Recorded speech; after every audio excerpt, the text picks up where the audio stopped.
and welcome to this week's video. You've probably heard the rule, never use black straight from the tube. For most of my paintings, I usually mix what painters call a rich black, made from combinations of transparent colours. Those mixtures tend to feel more lively and give you better control over temperature.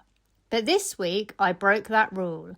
I was painting a black cat that needed a very limited palette, including ivory black. Instead of mixing my usual darks, I built the whole palette around it. So in this video, I want to talk about when ivory black is the right choice, when you're better off mixing your own rich black, and why the never use black rule isn't quite as simple as it sounds. First of all, let me explain where ivory black sits on the colour wheel. In terms of hierarchy, it sits here, leaning towards blue. It's not as cool as blue, but has blue undertones. That is important to understand. Our blue is always cooler than our black. This means when you mix black and other colours, it tends to cool them down rather than warm them up. For example, when you add ivory black to yellows, the mixture often shifts towards a green. Because of this cool bias, ivory black behaves a bit like a very dark, very desaturated blue on the palette, which is why it can work so well in limited palettes and why it is often used in traditional combinations like the Zorn palette. When to use ivory black? Remember, a rich black is mixed with multiple colours, and sometimes too many colours can overcomplicate your painting. In this instance, using one tube colour instead of mixing multiple pigments keeps the palette cleaner and easier to manage. There is very little colour to be seen in the black areas of the reference photo, so lots of colour is not appropriate. And the cooler areas in the cat are not as cool as blue. They are much more desaturated, therefore ivory black is a better option. Therefore, as a general rule of thumb, use ivory black where you need a simplified palette, you cannot see much colour in your reference photo, and blue is too cool and saturated. Which yellow? The yellow is really important in this palette. In a classic Zorn palette, we would use the yellow ochre. However, the yellow is the colour that is interchangeable depending upon the light you are working with. Here I am working with northern light, so it is a cool light. Yellow ochre is too warm because it sits around here on the colour wheel. If I were to use it in this instance, it would probably result in a painting that looked too warm, so it would have a muddy appearance. Remember, too many warm colours produce a muddy painting. For our artwork to be successful, we need a balance of warm and cool colour. Therefore, in this instance, cadmium yellow light would be a better fit, as it is a cooler yellow. It sits further away from red, our warmest colour, and nearer to blue. Which red?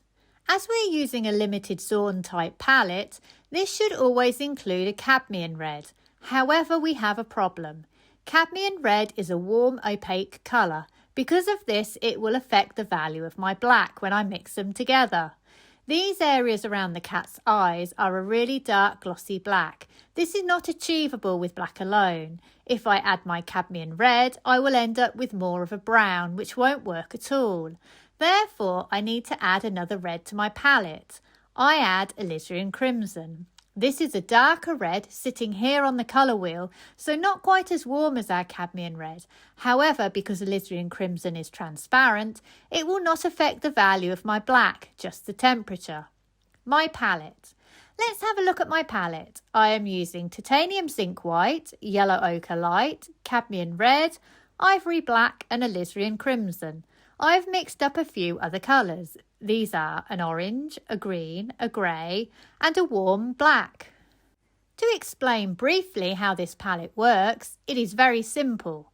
Black and white controls my value. If I want to darken, I use black. If I want to lighten, I use white. Both of these are cool temperatures. My yellow and my red are my warms. My cadmium red is my warmest colour on my palette. It is opaque. Be careful how you use this colour. A little bit will affect your mix greatly. It will also affect the value of the black by lightening it. My yellow is my second warm. It is not as warm as my red, but it will affect the value and temperature of my black. It's good for lightening mixes as an alternative to white. Lastly, my alizarin crimson is my second red.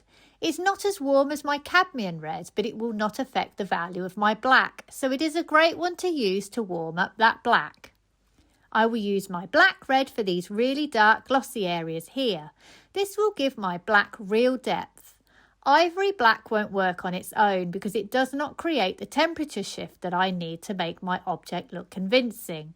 My black red will work perfectly for this, and it is only in these really dark areas that I need to use it. This then transitions into my ivory black, which you can see when laid next to my black red looks cooler and much more desaturated. My colour then shifts again to a green black in some areas. You can see I've laid this colour here and here, and it gives me quite a temperature shift. As I move down to the chin area, my black gets a bit lighter and warmer, so I add an orange heavier on my cadmium red to my mix. This gives me a red-black warmer and lighter to the one you see around the eyes. Lastly, for the lighter highlights on top of the head, I use a grey. So my black shifts cooler red, warmer red. These are my warms. My cools are my green, my black straight from the tube, and my grey. Notice also that red and green are opposite colours, so this works well as a colour pairing. For my white areas, I have used my orange mixed with grey and white to give this warm grey. For my lightest area, I have mixed a little cadmium yellow to white and then laid white directly from the tube to give me my warm, cool colour shift. I've used this same combination for the background. Painting the whiskers can be a bit tricky. In the end, I purchased some technical nail brushes online, which are very fine. Notice that whiskers are not the same value from root to tip. They are darker here than here. I start off darker and then add my lighter values before blending out some of my edges with a soft brush with a little ivory black on. So there you have it. This week I broke my own never use black rule and have hopefully shown you how useful ivory black can be in the right context. It's all about reading your reference, understanding your palette, and knowing when simplicity and control matter more than colour richness. By pairing ivory black with carefully chosen reds, yellows and mixed blacks, you can create deep dynamic shadows without losing subtlety or depth. Remember, black isn't a one-size-fits-all colour. Sometimes a rich black is perfect. Sometimes ivory black is your best friend, and often the secret lies in how you combine them. If you would like to come and paint with me in oils, join my workshop on the 3rd of July. You'll find the link in the description below. There are also more details of lesson opportunities on my website, sarahhallidayart.com. If you found this video helpful, hit that like button and subscribe so you don't miss future painting tips. Thank you for watching and see you next week.